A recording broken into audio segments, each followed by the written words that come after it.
सद्बुद्धि, सन्मार्ग और कार्य का संकल्प देना, अडिग रहे विश्वास तुम पर, ऐसा अंतः कर देना, मेरे हृदय में आने में तुम्हें कोई संकोच न हो। हे गुरुदेव, मुझे नजरों से दूर कभी न होने देना। हे गुरुदेव, मुझे नजरों से दूर कभी न होने देना। नमस्कार, गायत्री चिंतन धारा में आप सभी का स्वागत है। मित्रों, जब तक जीवन सहज ही चलते रहता है तो हमें कोई गड़बड़ दिखती भी नहीं, और जब ऐसा लगता है कि ये कुछ गड़बड़ हो रहा है, गिरने की स्थिति है या नुकसान की प्रक्रिया शुरू होने वाली है, तब हम सचेत होते हैं। तब हमको लगता है कि हमसे कोई भूल हो रही है, इसे रोका जाए। अच्छा, जैसे ये विचार आता है मन में, इसे रोका जाए, तो मन तुरंत उसका ऑप्शन भी दिखा देता है, दूसरा रास्ता भी दिखा देता है, और फिर हम वो करने की कोशिश करने लग जाते हैं। कभी सफल भी हो जाते हैं, कभी नहीं भी होते हैं। दरअसल हमें अपने मन की मान्यताओं या धारणाओं से इतना अधिक लगाव है, हम उसके प्रति इतना आदर रखते हैं, इतना विश्वास रखते हैं कि उसके सामने सत्य भी दिख जाए तो वो हमको सत्य जैसे नहीं लगता। हमारे भीतर कानों में ईश्वर कई बार फुसफुसाता है, देख भाई गलत कर रहा है, ऐसा मत कर। पर हमारे मन में तो मेला लगा है ना, तरह तरह का शोरगुल भीतर चल रहा है, उसमें वो ईश्वर की आवाज जो है कौन सुनेगा। वैसे भी परमात्मा वो कहता है जिसको हम सुनना नहीं चाहते। परमात्मा की बात हमको कड़वी लगती, तलवार की धार जैसी तीखी और अव्यावहारिक।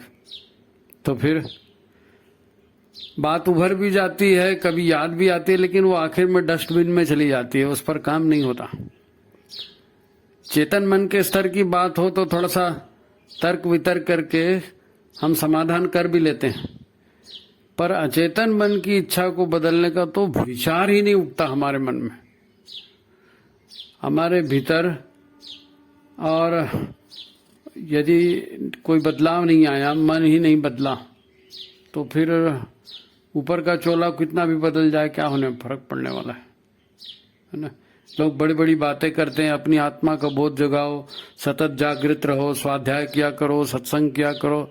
ठीक बोलते हैं लोग, बिल्कुल सत्य है, पर ये व्यवहार में कैसे उतरेगा? यही तो वास्तविक समस्या है। जानते सब है, व्यवहार नहीं हो पाता।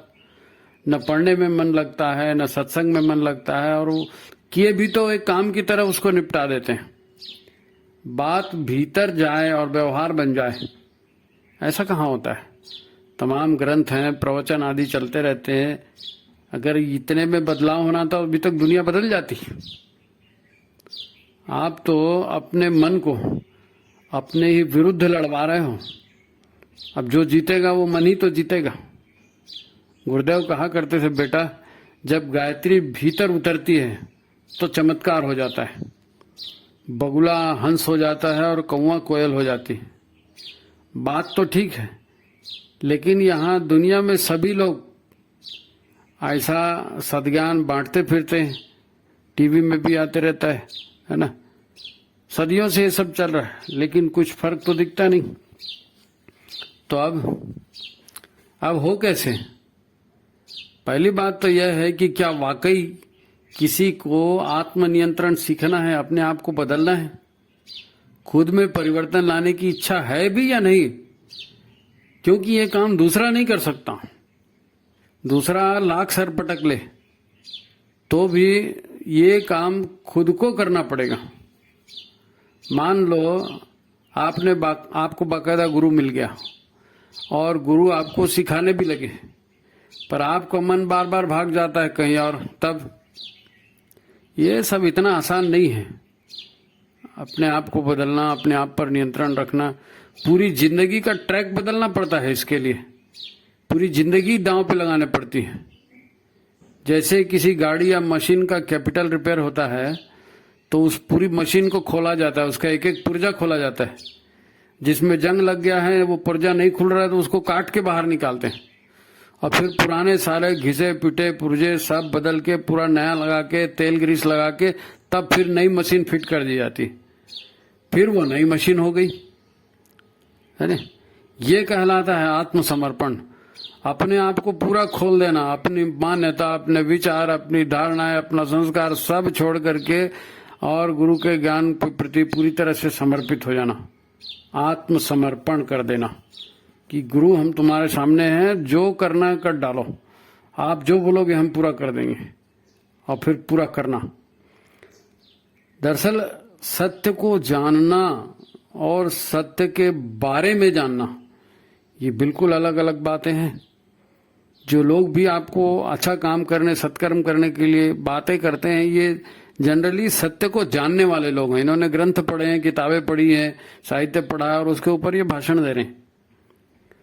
सत्य को जानना एक अलग ही बात है। सत्य को किताब पढ़कर ऐसी सरसरी तौर पर आप अनुभव नहीं कर सकते। किताबी ज्ञान और प्रैक्टिकल ज्ञान ये एकदम अलग अलग बात है। प्रैक्टिकल नॉलेज ही सत्य का वास्तविक ज्ञान है, क्योंकि ज्ञान जब तक व्यवहार में नहीं उतरेगा तो वो ज्ञान बकवास है। व्यवहार में उतरने के बाद पता चलता है कि असलियत क्या है। तो इस सत्य को मन को भी मानना पड़ता है। जब आप व्यवहार में सत्य प्रमाणित कर लेते हैं, जान लेते हैं कि हाँ सत्य है, तो फिर मन भी उसको मानता है। झकमारी स्वीकार करना पड़ता है मन को, मन नकार नहीं सकता उसको। दैनिक जीवन के संदर्भ में इसे देखें तो पहले अपनी मान्यताओं, पूर्व में बनी धारणाओं, विश्वासों से अपने मन को पूरा खाली करना पड़ता है। कोई पिछली बात नहीं, गुरुदेव मैंने तो ऐसा सुना था, वो सब बकवास था, सुना था। अब जो गुरु बोल रहे हैं उसको सुनो। इनको हटाना सबसे कठिन होता है, परंतु ये स्वयं ही निष्प्रभावी हो जाती है जब गुरु के प्रति आपके मन में श्रद्धा और विश्वास जागता है। इसीलिए सूत्र है, श्रद्धावान लभते ज्ञानम। श्रद्धावान को ही ज्ञान उपलब्ध हो पाता है, क्योंकि बहुत कुछ तो आपने पहले से भर के रखा है, लेकिन वो सद्ज्ञान नहीं है। अब वो पूरा हटेगा, उसके बाद ही तो सद्ज्ञान घुसेगा ना। अच्छा, लोगों को गलतफहमी होती है कि हमने फला फला को गुरु बना लिया, हमारा तो सौभाग्य खुल गया। अरे कोई सौभाग्य नहीं खुला, तुमने गुरु बनाया। तुमको समझ थी गुरु बनाने की? गुरु ने तुमको चुन लिया है, तुम करो ना उसके जैसे।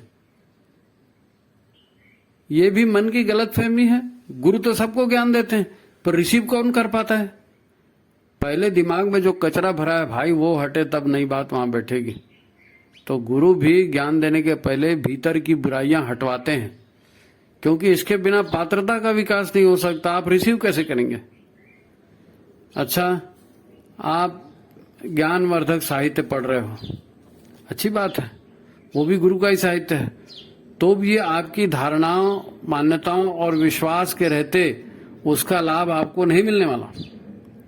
आप उसे याद करके बढ़िया प्रवचन दे सकते हो, परंतु इससे आपका खुद का व्यवहार नहीं बदल सकता, क्योंकि बात सिर्फ स्मरण में है ना, चेतन मन में है। वो भीतर उतरनी चाहिए, तब व्यवहार बनेगी, तब वो सत्य आपको अनुभूत होगा, तब मन उसको स्वीकार करेगा। इसीलिए किताबों को भी सरसरी तौर से पढ़ लेना पर्याप्त नहीं है।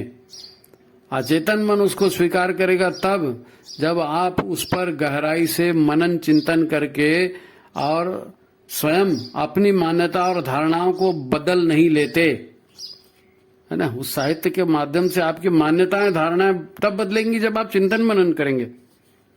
मित्रों, मन ही तो करता है, वो स्वयं को कंट्रोल कैसे कर सकता है? या तो गुरु की कृपा से अंतः चेतना जगाकर उसे कंट्रोल करना पड़ेगा, या फिर अपने संस्कारों को बदलना पड़ेगा, और कोई रास्ता नहीं है। मन का दमन तो अत्यंत विनाशकारी है ना। सत्य का उद्घाटन मतलब मन की मौत। सत्य के आगे मन की नहीं चल सकती, पर मन अपने आप को मरते भी नहीं देख सकता। इसीलिए तो आपको संकल्पों के विकल्प प्रस्तुत करते जाता है मन। अच्छा, ऐसा ही तो संकल्प लिया ना, तो ऐसा करके देख लो ना, ये तो चलेगा। आपको आखिरी सांस तक वो भटकाने का काम छोड़ता नहीं है। उसके पास अनेक शक्तियां हैं, मन को भटका देने वाली मेनका, विचारों को अन्यत्र रमा देने वाली रंभा, ये सब भटकाने वाली शक्तियां अलंकारिक नाम है उनके, किंतु सदगुरु के प्रति श्रद्धा और विश्वास भी बहुत जबरदस्त ताकत है। यदि आपका सदगुरु के प्रति श्रद्धा है, पूर्ण विश्वास है और आप उसके आधार पर काम कर रहे हो, गुरु के इशारों पर मन प्राण से चलना आपने प्रारंभ कर दिया है, तो फिर आप नहीं रहे, फिर गुरु की शक्ति आपके साथ काम करने लगती है। तो फिर आप तो गुरु के ही अंग अवयव हो जाते हो। ये कहलाता है मन का रंगना। मन रंग गया फिर गुरु के रंग में, है नी? तो फिर मुख हो ही वाचाल, पंगु चढ़ई गिरिवर गहन, सब देखते रह जाएंगे, फटाफट परिवर्तन होता है। तो फिर अपने आप को गुरु के रंग में रंगने और मन पर कंट्रोल करने या अपने आप को बदल देने की साधना, जो भी आप बोलो, है नी, ये उसकी वास्तविक प्रक्रिया है। नवरात्रि साधना नजदीक आ रही है, सोचा इसी पर कुछ चर्चा हो जाए। तो आज ये चर्चा यहाँ अपन समाप्त करते हैं, ठीक है? आज की बात यही समाप्त करते हैं, और लगे तो दोबारा तिबारा इसको सुने। आपको बातें अच्छी लगती हैं तो चैनल को लाइक करें, सब्सक्राइब करें, शेयर करें, ठीक है? सभी को नमस्कार।